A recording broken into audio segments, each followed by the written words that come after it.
It's Sunday, June 29, 2025. I'm Anthony Davis. Welcome to the Weekend Show, where we make the time to consider the news of the week. You can support my work and independent journalism at patreon.com/5 Minute News. Our guest today is an Associate Fellow of the Royal United Services Institute and Senior Analyst for Emerging Challenges at the NATO Defence College Foundation. He's lived in Syria, Lebanon, Iraq, Egypt, Israel, Oman, and Gaddafi-era Libya, as well as Trump-era Washington, D.C. He's also host of the podcast Disorder. Jason Pack, welcome to the Weekend Show. Pleasure to be here with you.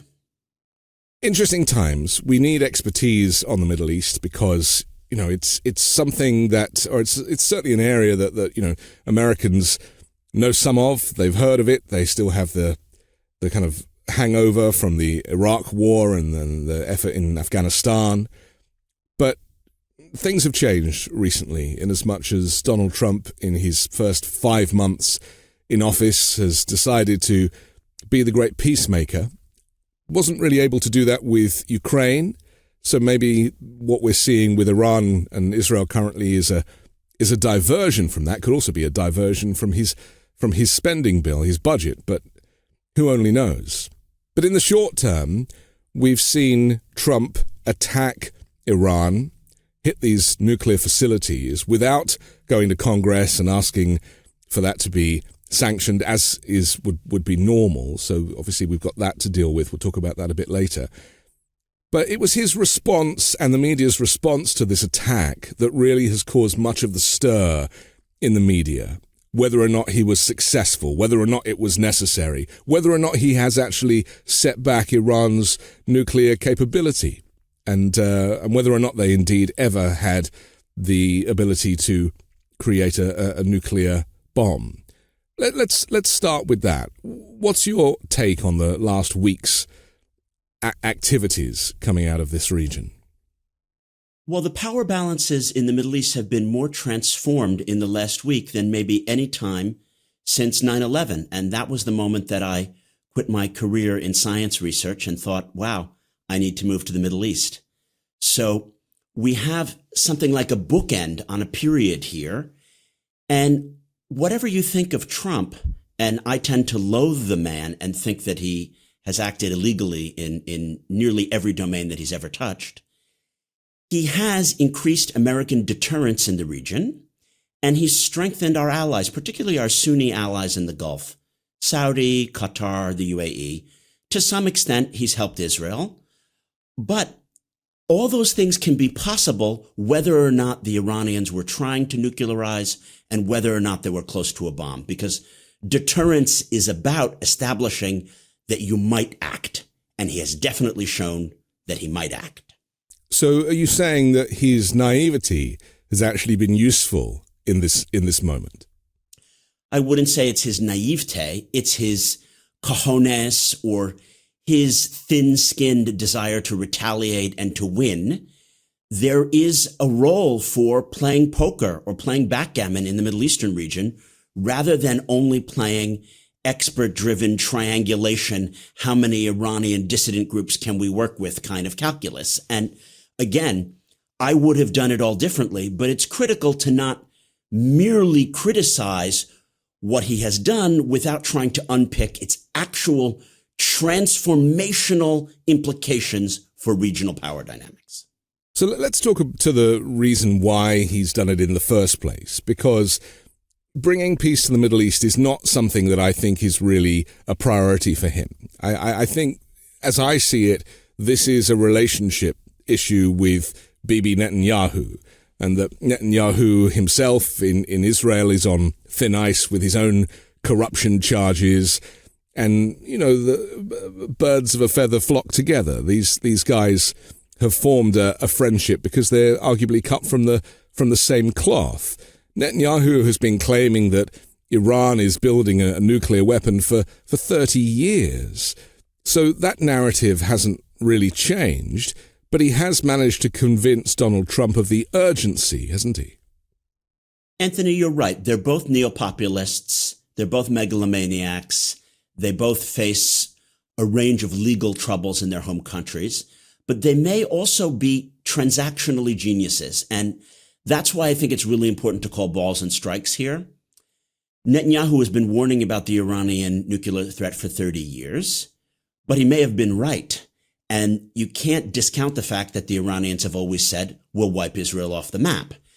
He played a very delicate game with Trump and Witkoff to tease the Iranians vis-a-vis the negotiations that Witkoff, and that's Trump's Middle East envoy, had scheduled for the Sunday after the Thursday that the bombing began on June 11, June 12th in Iran. And this totally wrong-footed the Iranians. So again, like Netanyahu or like Trump or loathe them both, but they caught the Iranians off guard with a delicate good cop, bad cop routine. And that's the kind of thing that it seems unlikely that a Biden or Obama could have pulled off. I think a Blair or a Clinton had more subterfuge, but there has been an obsession on the center left, particularly in the Middle East, with international law that has weakened us relative to harming our adversaries. And you said it was Trump's naivete. I think it's his very lack of caring at all about the niceties of international law, which allow him to deliver a haymaker to America and Israel and our Sunni Gulf allies, enemies that they didn't see coming. They were blindsided by this haymaker. I suppose another thing he has in common with Netanyahu is that they've both refused to accept any rulings or decisions by the International Criminal Court. And so, you know, maybe that's their mutual badge of honor. I would say that they're both neo-populists. And I have a theory of neo-populism which lumps together Boris Johnson, Orban, Bibi, Trump as people who create problems so they can run on those problems to stay in office. To try and fix Trump them, doesn't try to fix migration. He could have built the wall during the first Trump term. He has migration as a problem that's always going to fester. So he says, you need me to stay in power to fix migration. And Netanyahu has been the same with a range of problems, not only the Palestinian issue, but the Iran nuclear issue, which is not fixed now. And Bibi will say he still needs to be in power because he's demonstrated his ability to, quote unquote, address the threat of Iran. So there's a tremendous similarity there, but it doesn't mean that they can't occasionally be transactional geniuses. And I just want to call that into being because the power dynamics of the Middle East are very different as we're speaking on Sunday, June 29th, than they were 3 weeks ago. What do you say to the reporting that Iran was effectively tipped off by Donald Trump's social media and his appearance at the G7 where he said, you know, I need to leave a day early for something very important, but I can't tell you what it is, and that they were actually able to remove some of this uranium, if not all, from these targets in vehicles and get them out of sight so that the bombing didn't affect that. I would say that's good. Trump wanted to telegraph it because we don't want a radioactive Chernobyl right by not just Fardao, but what about the population centers around there? You know, it's not so far from Tehran and northern Iranian population centers. So I think that Witkoff actually texted them to let them know it was coming. And there was mood music for days that like, Fardao delenda est. In other words, that the war would end once Fardao was destroyed. So, of course, the Iranians were tipped off, and the Iranians returned the favor. They tipped off America that they would have to do a symbolic retaliation, ergo, take your military personnel out of all your Middle Eastern regional air bases. And they let the Americans know that El Udeid in northern Qatar would be attacked, and then the missiles were shot down and no one was hurt. And all I can say is, Mabruk, you know, that was very well done because for domestic reasons, each side needed their attack. And the loss of life was much, much less than it would have been otherwise. So just explain to us why this performative military action is necessary. Because, you know, Trump's very excited about the Iron Dome in Israel and wants a similar Golden Dome for the USA, despite the fact that Israel is a very small country and we're talking about quite primitive missiles that are coming over, and to do the same thing across the US would cost billions and probably wouldn't even work at all. But there does seem to be certainly a kind of volley, a performative volley for the sake of saving face. Have I got that right? Well, I think you have one level of it right. A lot of diplomacy is performative, Anthony, but that doesn't mean that it's bad.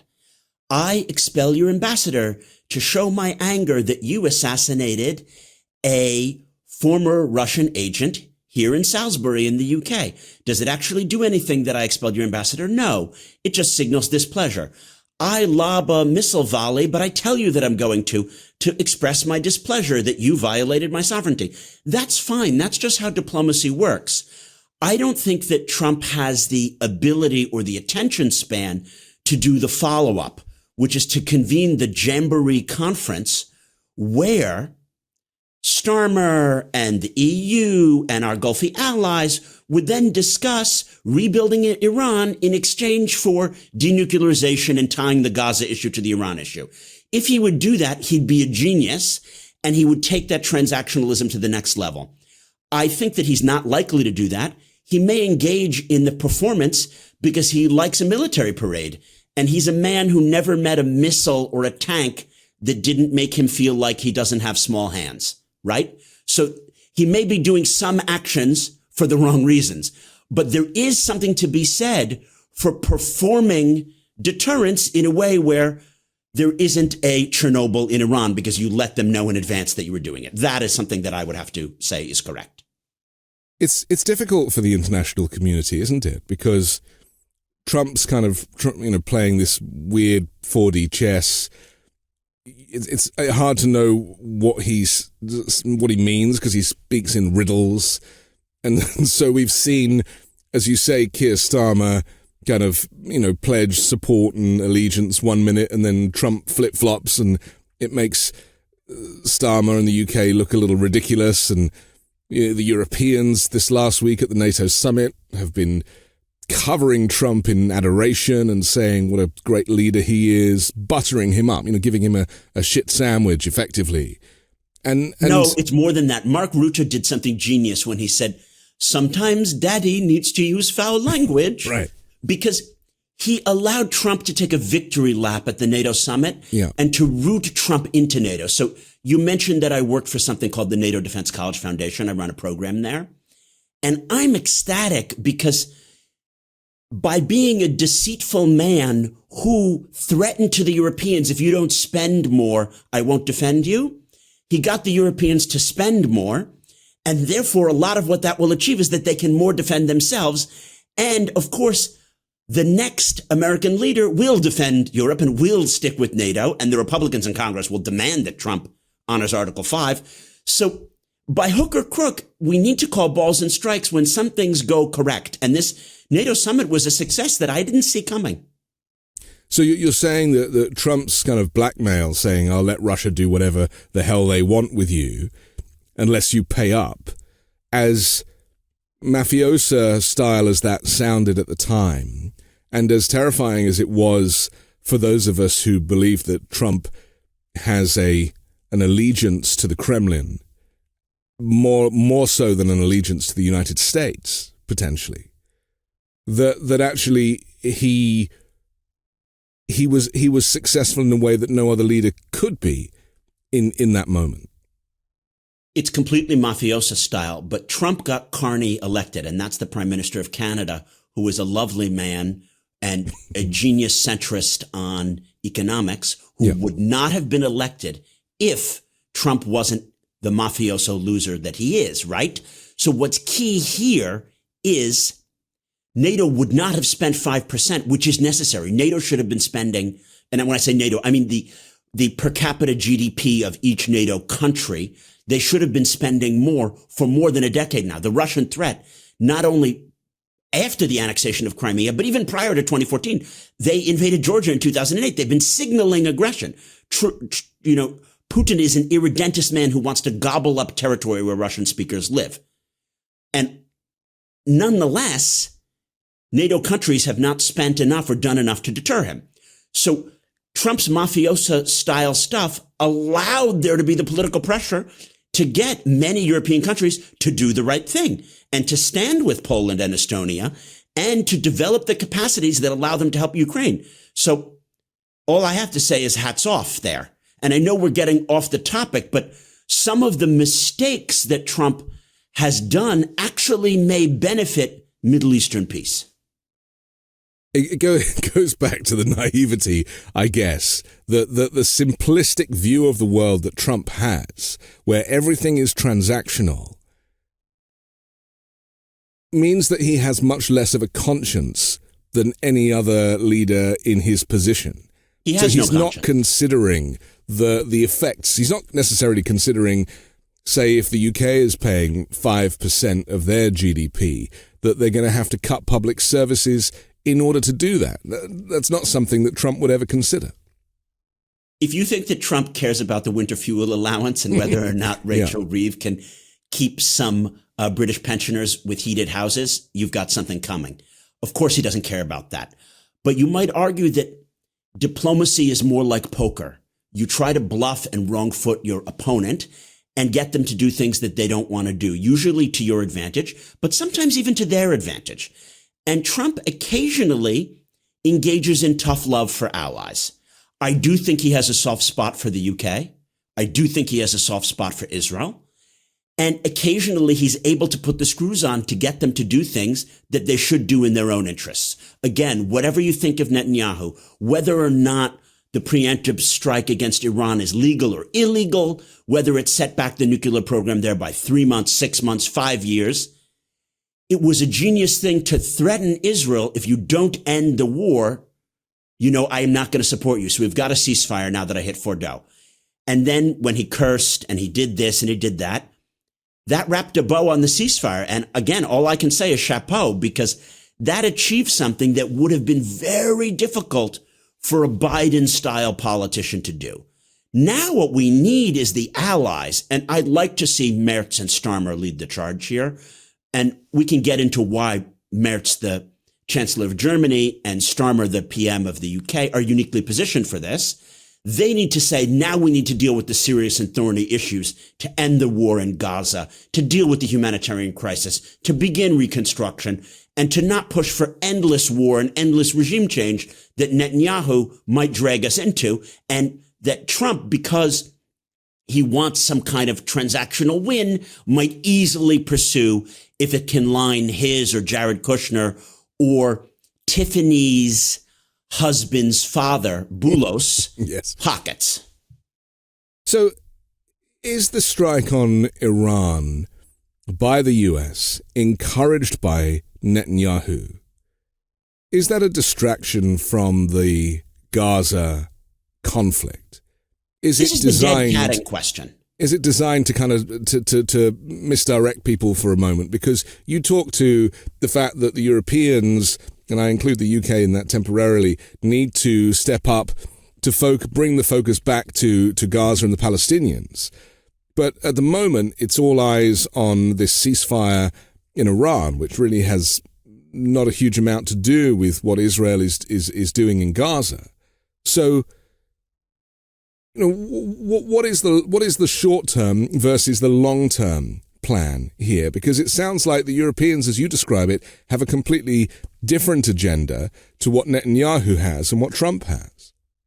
Anthony, you always ask complex, multi-layered, and brilliant questions. I want to take them in some logical steps. One, you mentioned dead catting. Dead catting is hey, look over here. The Iranian nuclear program. Don't look here in Gaza where children are starving. Of course, there's dead catting going on. But that doesn't mean that the Iranians didn't have a real nuclear program. They did. They were doing much more enrichment than was capable. They were enriching uranium to a higher degree than was possible under the JCPOA under Obama. And I genuinely think that the Iranians wanted to achieve breakout and to make a bomb and then to be in power forever. Because if you look at North Korea, it's impossible to remove the leader there, either by an internal uprising or by external intervention, because he has the bomb and he's there forever. We have in my field, and I'm a Libya expert, I lived there. I've written 2 books about it, something called the Libya model. The Libya model is that Gaddafi gave up his WMD and he gave up his anthrax program, and then the people were able to overthrow him. If you follow it to the end and you develop weapons of mass destruction as the Iranians were going to do, we would be stuck with these corrupt, venal ayatollahs forever. Ergo, just because Netanyahu is dead catting, and just because he does want the war to continue so he can stay in power, doesn't mean it wasn't correct to hit the Iranian nuclear program. I'm a believer in the JCPOA. I advocated for it. I worked in not only in Obama's extended circle, but I was in DC in various think tank positions advocating for the JCPOA. But ever since Trump withdrew from that, the Iranians were getting closer and closer to breakout, and they made a strike like this pretty much necessary. So I think it's important to differentiate that there can be dead catting, but it doesn't mean that there wasn't a real threat. The lessons learned from trying to liberate Iraq and the Americans leaving with their tails between their legs, and the same in Afghanistan, where the Taliban have effectively come back to power, don't seem to be heeded. No, I think they are being heeded. So let's talk about the Iranian people for a moment, because what is it that the Iranian people want? We know what the Ayatollah wants, and you've explained that. But what of the Iranian people right now? Are they happy with the status quo, or because the way the American media is describing it, by killing the Ayatollah and knocking out the nuclear no one killed the Ayatollah. That there could be this uprising of the Iranian people. Do you really see that happening? It's critical to not be reductionistic when we speak about societies very different from our own. So that's the first point. Yeah. The term the Arab street is very overused, and the Persian street is even more complex, right? So Iran is a country which is not majority Persian ethnically, right? You have Azeris and Baluchis, you have some Arabs, you have quite a bit of Kurds, and there is a centrifugal tendency since the Achaemenid Empire 300 years before Christ, right? And we need to deal with the fact that if the lid was blown off the regime there, the country would likely splinter into different pieces and it would be a disaster. I think that the lessons from Iraq and Afghanistan have been learned, and that's why the circle around Trump doesn't want to do regime change. There's the MAGA kind of Vance Bannon wing who just doesn't like regime change because America first, we're not going to use the military abroad. But then there is even a kind of arch-con circle which says, well, we botched it in Iraq. We need to be traditionally conservative and we attack our enemies, but we don't try to impose a new regime. So there is a possibility that they're doing some restraining of Netanyahu, and that's pretty important, right? Because Netanyahu has around him the Smotrich and Ben-Gvir and some very bizarre neocon elements who think that Israel can impose, whether it's the Shah or, a human rights movement in Iran. I think precisely by doing nothing, if we say the war is over and we do nothing, then there's the women's rights protesters after Mahsa Amini, a Kurdish woman, died for not wearing her hijab and the police beat her to death. There were protests for nearly a year. Those protests could restart. Then there are kind of elite factions, mostly based in LA and London, who support the Shah, who can be working with certain groups. There are terrorist organizations like Mujahideen Khalq who could be pushing in certain directions. We don't know how it's going to play out, but the key thing is it can't be a Western push. We need to let the Iranian people decide, and that's where Keir Starmer is exactly right. Now that the war is over, we can support the Iranian people, but we can't dictate to them what their regime should be. But if they are as divided as you describe in terms of their faith and their culture, what is the likelihood of the Iranian people coming together to rise up? I think it's critical that we don't condescend to them, Anthony. Yeah. The Iranian people, I think, are blessed with unbelievable human capital, great natural resources, and an unbelievably educated and successful diaspora. In the UK and the US, the Iranian communities are littered with PhDs and inventions and entrepreneurship. And back in Tehran, particularly in North Tehran, you have a blossoming bourgeoisie and educated grouping who may be able to make cross-cutting political allegiances. Again, that's not for us to decide. I am anything other than a neocon. I just don't think that we in the West, with our record of failures of interventionism and regime change operations, can be telling the Iranian people what to do or not do. We can support some democracy activists. We can help with reconstruction. But I don't think the Ayatollahs are long for this earth, right? And that's why it was correct of Netanyahu and Trump to not kill Khamenei.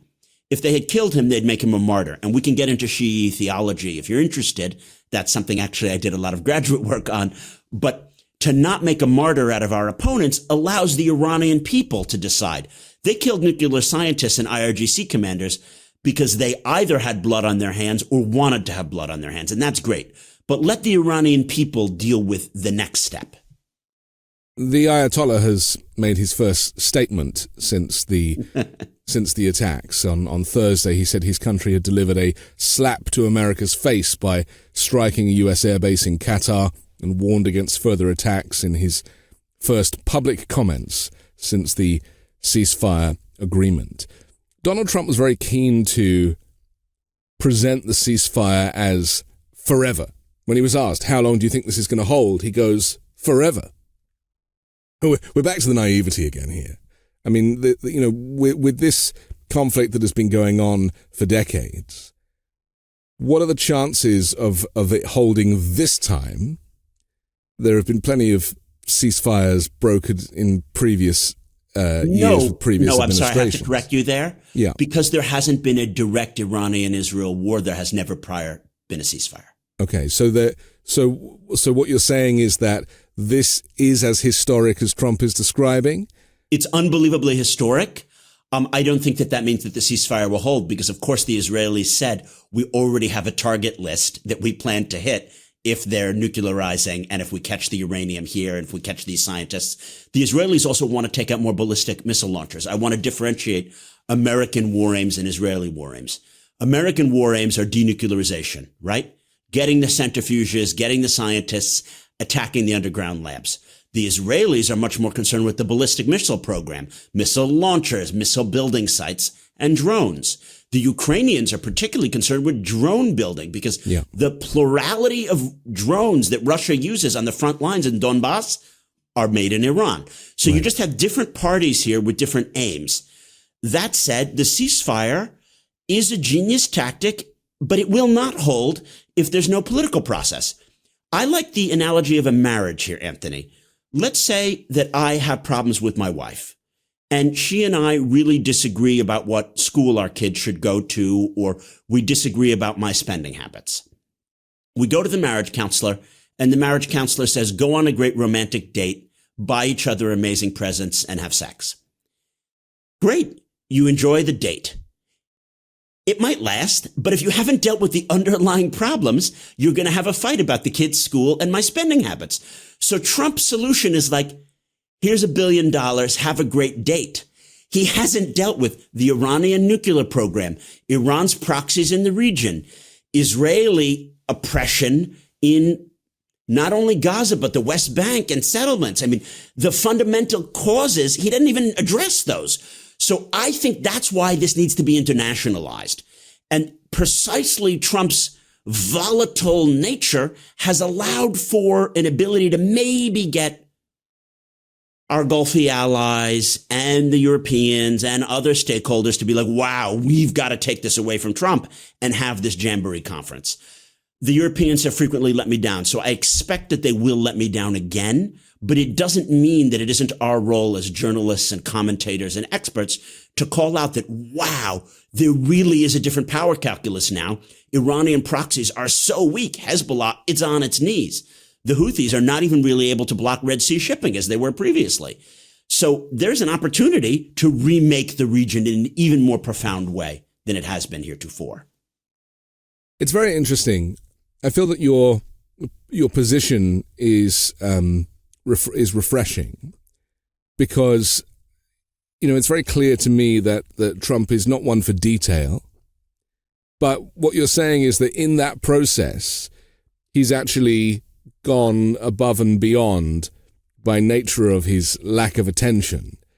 And it just means that you need to have diplomats, you need to have negotiators, you need to have people with expertise of the culture and of the region to follow up and to follow through.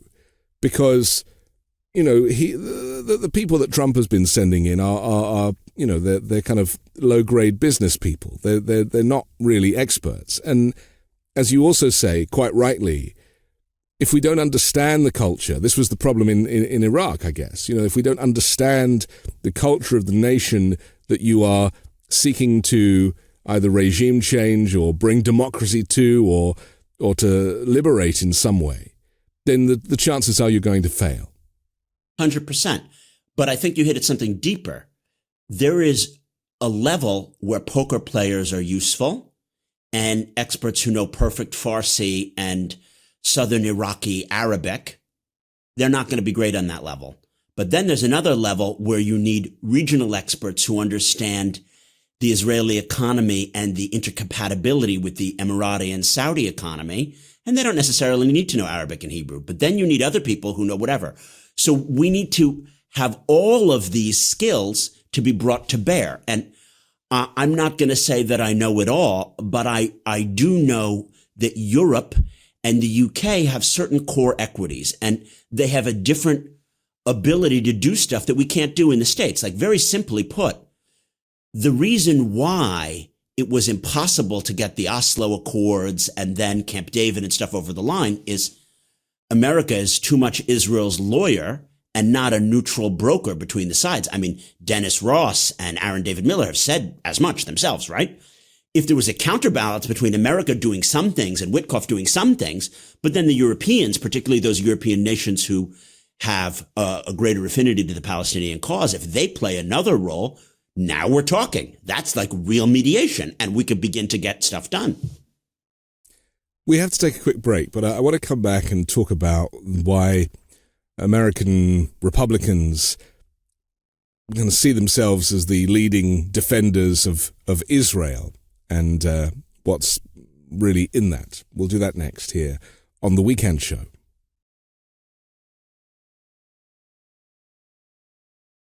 I'm excited to share with you C15 from Fatty 15, the first emerging essential fatty acid to be discovered in more than 90 years. It's an incredible scientific breakthrough to support our long-term health and wellness, and you guessed it, healthy aging. Fatty 15 co-founder Dr. Stephanie Venn Watson discovered the benefits of C15 while working with the US Navy. Based on over 100 studies, we now know that C15 strengthens our cells and is a key healthy aging nutrient, which helps to slow biological aging at the cellular level. In fact, when our cells don't have enough C15, they become fragile and age faster. And when our cells age, our bodies age too. This eventually led to studies finding the first new nutritional deficiency in 75 years, called cellular fragility syndrome, caused by a lack of C15. As many as 1 in 3 people worldwide have low C15 levels and cellular fragility syndrome.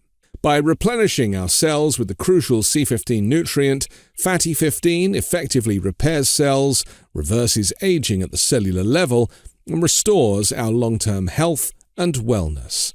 Fatty 15 is on a mission to optimize your C15 levels to help support your long-term health and wellness, especially as you age. You can get an additional 15% off their 90-day subscription starter kit by going to fatty15.com/weekend and using code WEEKEND at checkout. When you start a podcast, it seems like you have to figure it out all by yourself. Scripts, setup, filming schedule, logos. It can be super overwhelming, and every day seems to introduce a new decision that needs an answer. When you're starting off with something new, it seems like your to-do list keeps growing every day with new tasks, and that list can start to begin to overrun your life. So finding the right tool that not only helps you out, but simplifies everything can be such a game changer. And for millions of businesses, that tool is Shopify. Shopify is the e-commerce platform behind millions of businesses around the world, and 10% of all e-commerce in the US, from household names like Mattel and Gymshark to brands just getting started. You can get started with your own design studio with hundreds of ready-to-use templates. Shopify helps you build a beautiful online store to match your brand's style. Accelerate your content creation. Shopify is packed with helpful AI tools that write product descriptions, page headlines, and even enhance your product photography. Get the word out like you have a marketing team behind you. Easily create email and social media campaigns wherever your customers are scrolling or strolling. And best yet, Shopify is your commerce expert with world-class expertise in everything from managing inventory to international shipping to processing returns and beyond.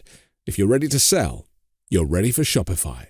Turn your big business idea into with Shopify on your side. Sign up for your $1 per month trial and start selling today at shopify.com/weekend. Go to shopify.com/weekend. Shopify.com/weekend. We're back on the Weekend Show with Jason Pack. I'm Anthony Davis. Senator Ted Cruz offered some controversial answers to some questions when interviewed by Tucker Carlson, declaring himself the leading defender of Israel in the US Senate. And he also explained that the number one reason for that is that as a Christian growing up in Sunday school, I was taught from the Bible, those who bless Israel will be blessed, and those who curse Israel will be cursed. And he said, from my perspective, I want to be on the blessing side of things.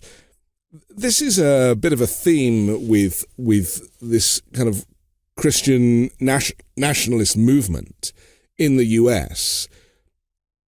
Let's just talk to this for a moment, because obviously the US and the UK were there at in the creation of Israel in 1947, and so there is a natural allegiance to the British Israel kind of as a opposed nation. it, but yeah, we can get there in a second. Right. Okay. So the natural allegiance is partly, I guess, because the nation was formed by these countries, and so these allegiances were formed, and the nation of Israel was therefore formed, and so it turns out now that obviously with someone like Netanyahu at the head, there is some confusion as to, well, who do you support? Do you support Israel, or do you support Netanyahu? Are they mutually exclusive? Again, very multi-layered question. I want to back up and say I want to back up and point out it's rather hysterical to say Ted Cruz's quote with a straight face, because it's so absurd. But yet it's critical to point out that Christian Zionism is an umbrella catch-all term that applies to evangelicals, Pentecostals, some Catholics, although less, and genuinely they believe whatever Israel is doing, they support it because of the idea that A, it will bring about the end times. If all the Jews are ingathered to Israel, then the end times can come and the Messiah, Jesus, can have his second coming. And B, as you point out, maybe in the afterlife, they will benefit if they have helped Israel, right? So we can't just make fun of it because it motivates millions and millions of people to make decisions. And I would argue that Christian Zionism is a much more important force in the U.S. electorally than Jewish Zionism. So that's a controversial view, but the books that I've read and the think tank reports do tend to reinforce this view. Well, just from the numbers perspective, surely, I mean, there's a whole lot more Christian Zionists than there are Jewish Zionists. Correct. And then the critical point here is to extrapolate out and realize that Israel has become a culture war issue. One of the things that has happened with many issues in our lives, whether it's migration or trans or gay marriage or even abortion, is that the issues have no longer been debated on their actual merits. What does it mean, for example, if we restrict this kind of abortion, that how does this affect things demographically, blah, blah, blah. It's just become a culture war issue. Oh, we oppose it. Oh, we support it. And therefore, Ted Cruz has tapped into something. He is waging a culture war, and Israel, its support is about getting votes and staking a claim and planting a flag. And that's the way that a lot of the Fox News viewing things. Our side won. They bombed this. They did that, right? Rather than the nuances of, what would it look like to have a region which is secure for Jews to live within the Green Line? What would it be like to have a region where there isn't so much anti-Semitism taught in, the Arab school curriculum? They're not asking those nuanced questions. And at the same time, Ted Cruz is also completely wrong about the Bible verse too. I think that the passage is from Genesis 12, 1-3, in which God says to Abraham, "Go from your country and your kindred and your father's house to the land that I will show you, and I will make of you a great nation, and I will bless you and make your name great, so that you will be a blessing. And I will bless those who bless you, and him who curses you I will curse, and by you all the families of earth shall bless themselves." I mean, the passage doesn't reference the government of Israel nor the nation of Israel. There is no Israel at this time. Right. There are no Jews at that time. Abraham is sitting in Ur of the Chaldees right. and is being told, hey, don't be an idol worshiper. Go and I'm going to take care of you. It has nothing to do with even subsequent generations. Of course, the man doesn't know his Bible. But does that mean that this entire movement of Christian Zionism is built on a bit of a fabrication? No, I don't think that's right. There are other passages in the Bible and in the New Testament, if we look at Revelations and other things, where there is a spiritual role for the people, Israel, in their native land, Israel, and that has eschatological implications, right? And you talked about the role of Britain.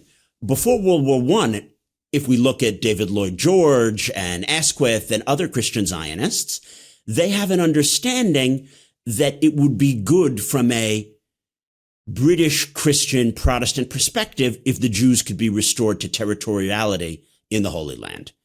But by the 1930s, already Britain doesn't love the idea because their Arab allies, particularly in the Gulf, are against it. And therefore, we're going to make the white paper and prevent Jewish refugees fleeing Nazi Europe from coming into Palestine. And obviously the British government has a lot to answer for because hundreds of thousands of Jews on boats were turned away, who then met their death in death camps, right?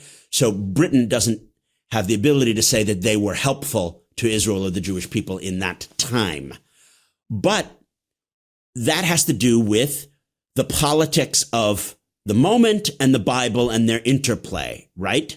And that's always been going on. This is a place, when you're in Jerusalem, all of monotheism has its holy sites there. So Christians and Muslims and Jews and every kind and flavor from Pentecostal to Armenian to whatever, they want to have their claim on this. It's a shame that that makes it more difficult to solve politically because everyone thinks that they're an expert and everyone has an identity hook into the problem.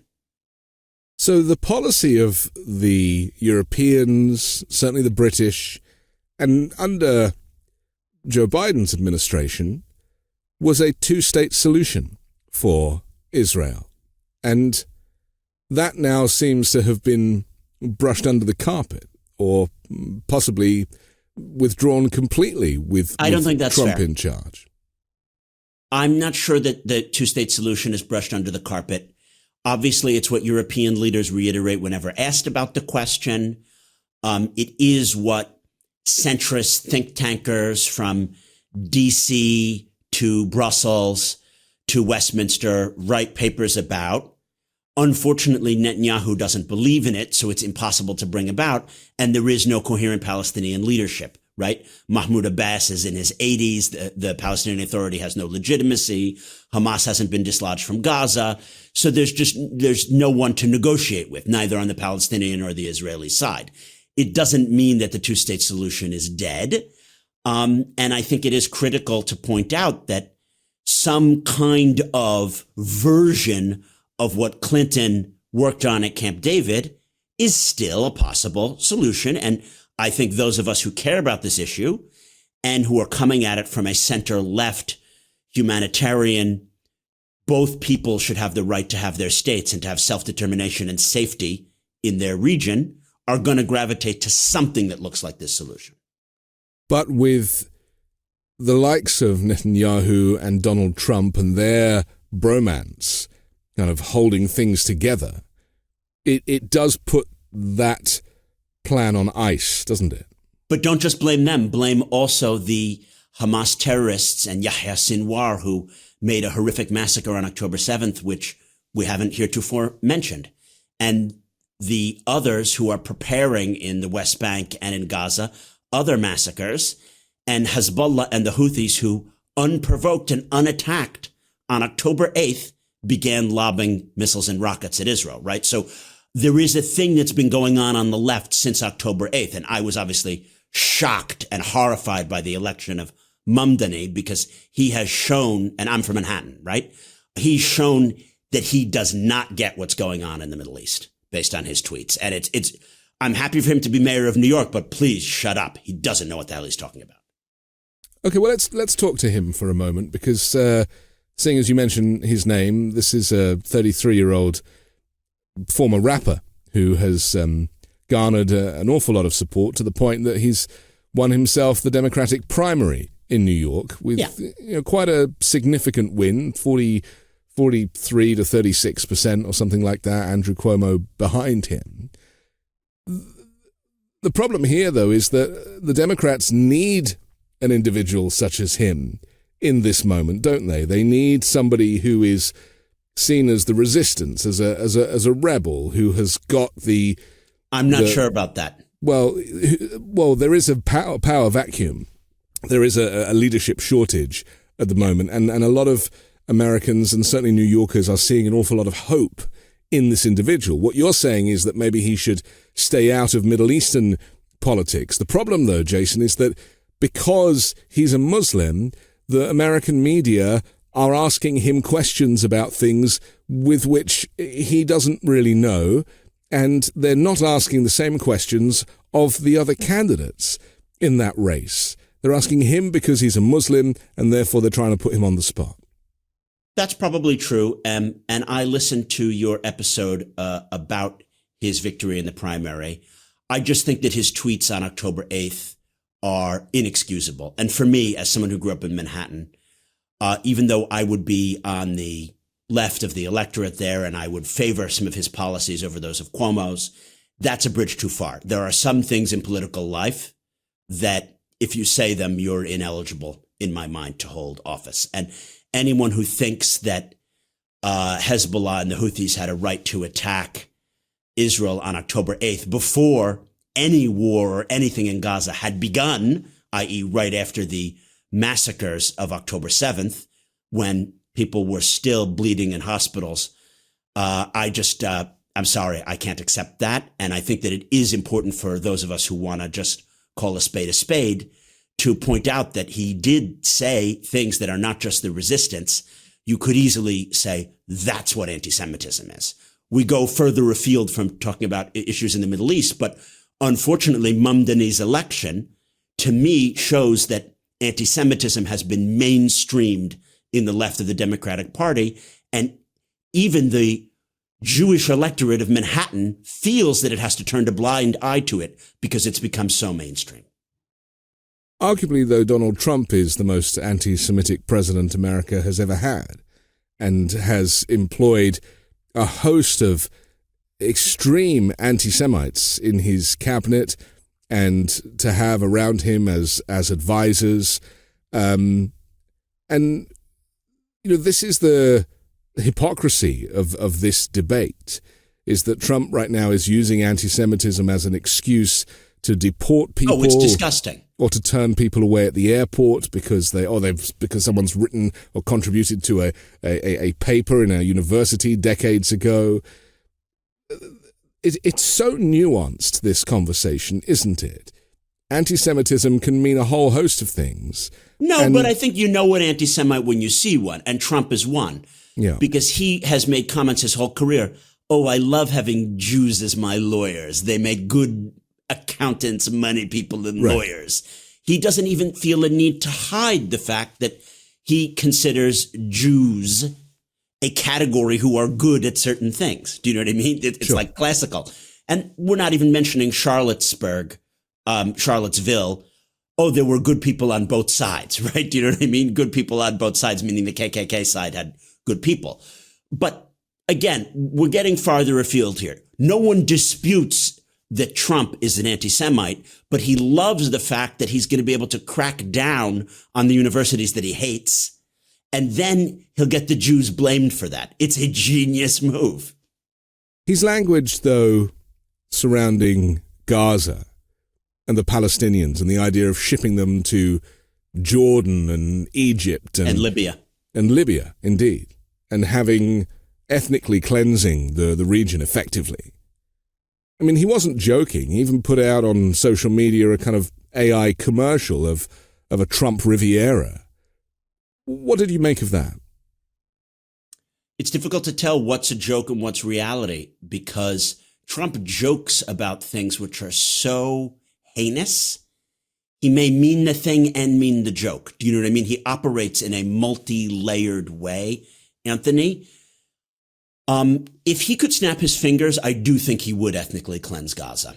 It's tragic. It's quasi-fascistic, but he would. Sadly, Ben-Gvir and Smotrich, who are ministers in the Israeli cabinet, they probably would do the same. So he has allies who are willing to do ethnic cleansing and violate international law, right? And we are calling a spade by saying that. It isn't conjecture because they've told us so, right? That said, it might be that is the opening salvo of a threat, which allows a negotiation with Gulfi allies to get them to pony up the hundreds of billions to rebuild Gaza and create scholarship programs and deal with making Gaza a better place. I mean, in other words, people who have evil in their heart occasionally end up doing some things that are good. And I don't think that he is competent enough even to pull off some of the fascistic things that he says. In other words, the man is not a Mussolini or a Hitler. Those were evil geniuses. Trump is Trump. He wouldn't know how to begin an ethnic cleansing. Well, arguably, he's already started it on the streets of America, grabbing. No, it's not systematic. Not yet, but remember with Hitler, it took a decade or so to really kind of get to the point that he was looking for. I feel with Donald Trump, he sees Israelis as white, Palestinians as brown, and to him, I think that's the language of the left. I'm not sure that he sees it in those terms. I think he sees the Israelis as ones who his voting coalition likes and will help him stay in power. I don't think he actually cares about these kind of colonial, neo-colonial white. But he is a racist at heart, and so the racism that we're seeing on the streets of the United States and at the airports, the kidnappings, the disappearings, the snatching, masked men. This is the stuff of Nazi Germany, and it's actually happening. Again, but it's not systematic enough. I need to push back against this use because of Nazi. Give him a few more weeks, Jason. I mean, it's early days. But if you think that Stephen Miller is able to kind of bring about some kind of final solution of the illegal migration problem, you've really overestimated Stephen Miller. These guys are two-bit neo-populists. They're going to change their mind. I want a 90% tariff. I want a 40% tariff. I want a tariff and then I want 90 days of a pause. Oh, but bring the tariff back. There's no system here, Anthony. And we need to call a spade on this. They're incompetent in the very neo-populism that they claim to be doing. But they can only be prevented from seeing this through if we have a court system that holds up. We have a Supreme Court system that holds up. And currently, the judiciary and the Supreme Court are very much in the pocket of Donald Trump. And there was a ruling on Friday that effectively gives Trump the opportunity to do whatever he wants, even with regard to birthright citizenship. I know. So things are definitely it's horrible, changing. And the Democrats haven't stood up enough. Right. And it's not only that they haven't stood up enough. We need in the U.S. what happens in every parliamentary country, which is a leader of the opposition. As soon as you're not in power, there is one figure who is the leader of the opposition. And that person can coalesce their agenda, their shadow cabinet. And it's true, the U.S. doesn't have a parliamentary system. Yeah. But whether it would be Adam Schiff or Pete Buttigieg, someone to say, this is unconstitutional. I would do this. I oppose these deportations. And to point out, this is two-bit neopopulism. It's not only that it's unconstitutional, it's incompetent. Why the Dems haven't done that, I have no idea. Well, because we're not into an election cycle yet, I guess. And that, unfortunately, is part of the problem with the electoral system in the US. And I've advocated for more of a parliamentary system, even in name only. I mean, they did it briefly by doing some shadow hearings, which I thought was a really good idea. Excellent. But the idea of having a shadow cabinet and shadow leadership, I think, can happen by osmosis. You don't need an act of Congress to do that. And it would be nice if somebody did, but unfortunately we have the old guard, Chuck Schumer, and even Hakeem Jeffries to a certain extent, and big money in politics, ultimately. And that's been the problem with the but I feel Democratic like National Trump Committee. is so incompetent, he will cause the very resistance to come into being through sheer incompetence. And again, I know we're supposed to be talking about the Middle East, but I see the man as so incompetent that he will tank the economy and he will cause Gavin Newsom to be a shadow leader on ICE and immigration issues. And he will cause, whether it's Pete Buttigieg or someone else, to be it on transport or someone on foreign policy. That it hasn't happened yet is embarrassing, and the Dems embarrass me, and it's one of the reasons that I moved to the UK, right? I used to advise Biden and Jake Sullivan on Middle Eastern policies, but I opted with my feet, and I got my UK Global Talent visa because Jake Sullivan was too thick to take advice properly. And I'm sorry, Jake, you are a brilliant man, but you just never allowed input into the process, right? So it was better for me to be here, quote unquote, in the resistance, because you need a government in exile sitting here in Hampstead and burrowing underneath the hills so that at least when the nuclear goes off, we're going to be safe here in London. It is very worrying that people such as yourself are having to make these geographical decisions. Again, there's other parallels with the early 30s, with people getting out of Europe because they knew what was coming. And we've been given enough warnings now, and I know we disagree a little bit about how far the far right is moving in the US. No, we don't disagree. It's moving very far right. But a lot has happened. I mean, if it took Hitler a decade, it's taken Trump 6 months to go from nothing to this. And people are very scared right now. I'm as scared as you, and maybe more scared, because I'm seeking my UK citizenship, right? I bought a house here. I'm on an enemies list, right? And that's just a known thing about me. When I resigned my position in DC in 2018, I called out certain kinds of corruption that were happening, okay? So I'm on an enemies list. I just think that their danger is slightly different. Fascism is more about order. What Trump is putting forth is disorder. I host something called the Disorder Podcast. I believe that their threat is to deliberately pull the whole world into what I call the enduring disorder.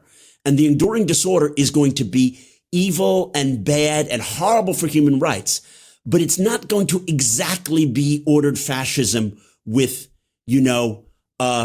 Auschwitz and round them up camps and then hand this off to the tech bro oligarchs. It's going to be far more disorderly than that. It's going to be a catch as catch can kind of system. And that doesn't make it less scary. Of course we need to resist. I want to live in a world where there is a rule of law and wealthy billionaires pay more tax than their secretaries.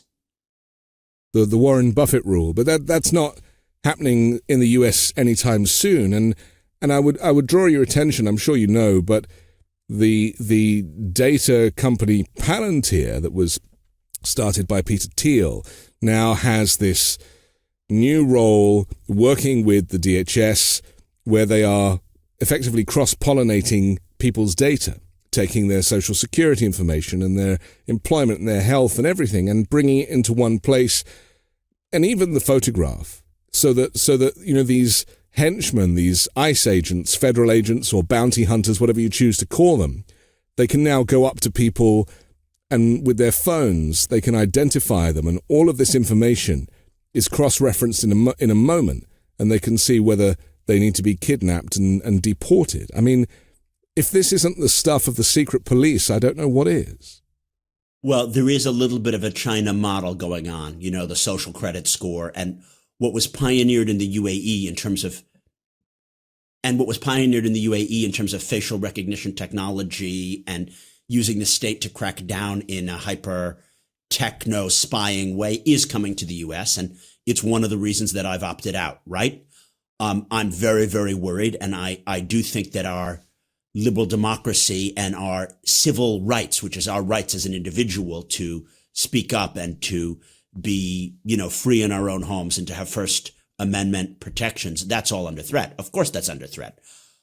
I'm just slightly disagreeing about the question of what it is that they're trying to achieve. To me, fascism is a system, Anthony, where there is an ideology. There's an economic system.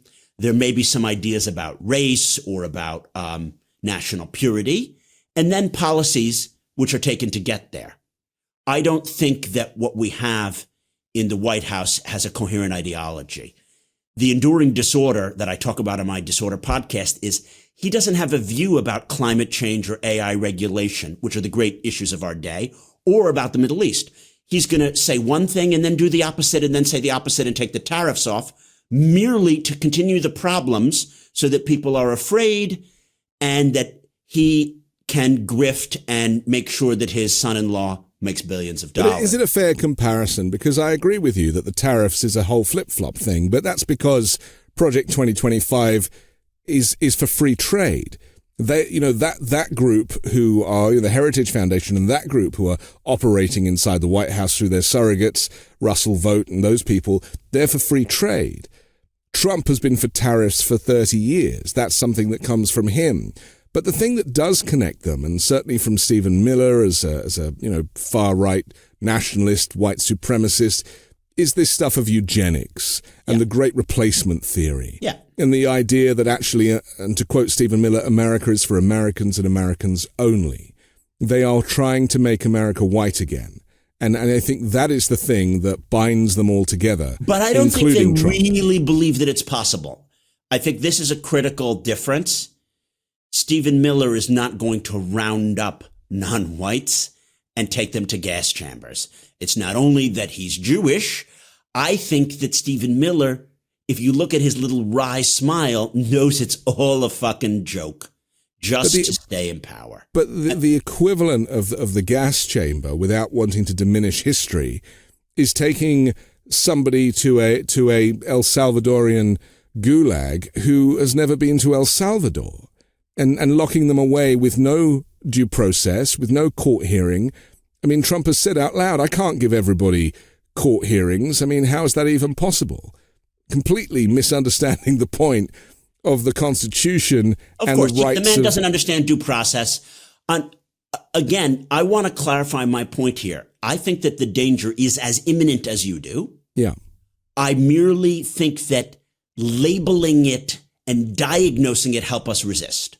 For me, the danger is the enduring disorder, not fascism. And if we understand it's the enduring disorder, we in the center, left, and left can organize around order.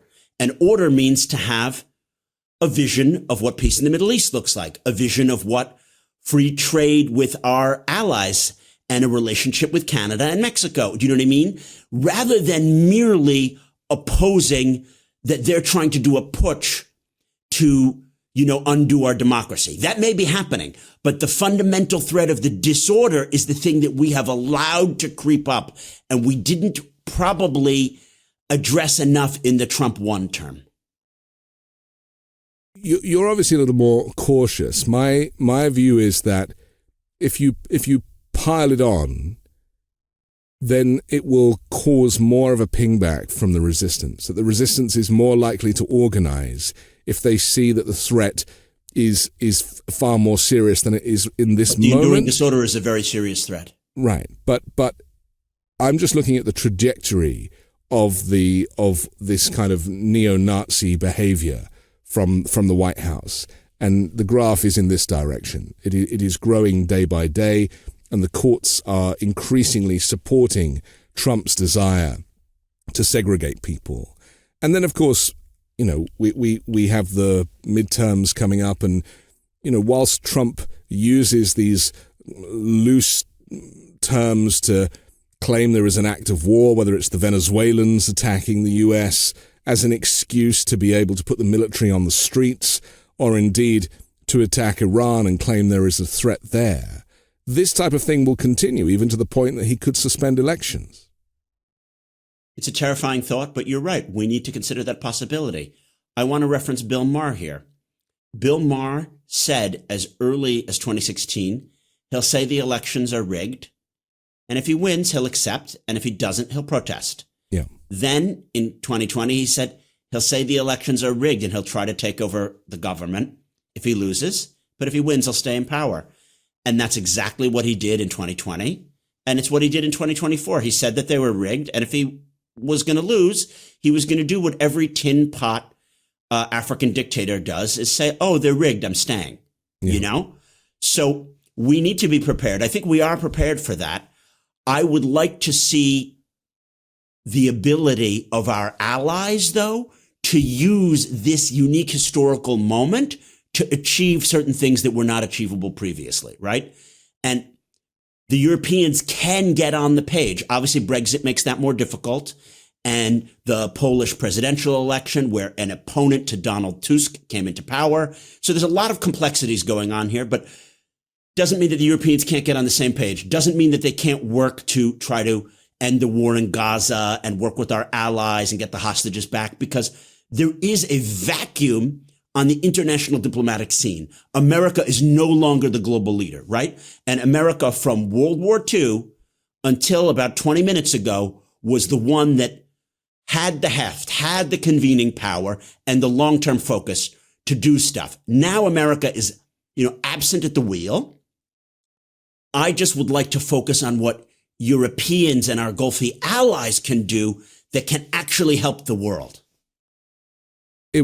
We have to finish in a second, but I just wanted to say it was remarkable to see Mark Carney get ahead of the G7 and get up there and talk about this new alliance between Canada and Europe, the European Union, with no mention of the United States, that they have realized how serious this is. They have realized that Trump, his allegiances lie with our former adversaries, and that now there needs to be a new global positioning for geopolitics, whereby the alliances are such that it's the goodies versus the baddies. It's the rebel alliance versus the empire.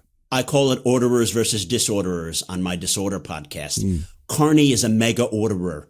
He has something that even the European leaders don't have, which is that he understands that he needs to build coalitions.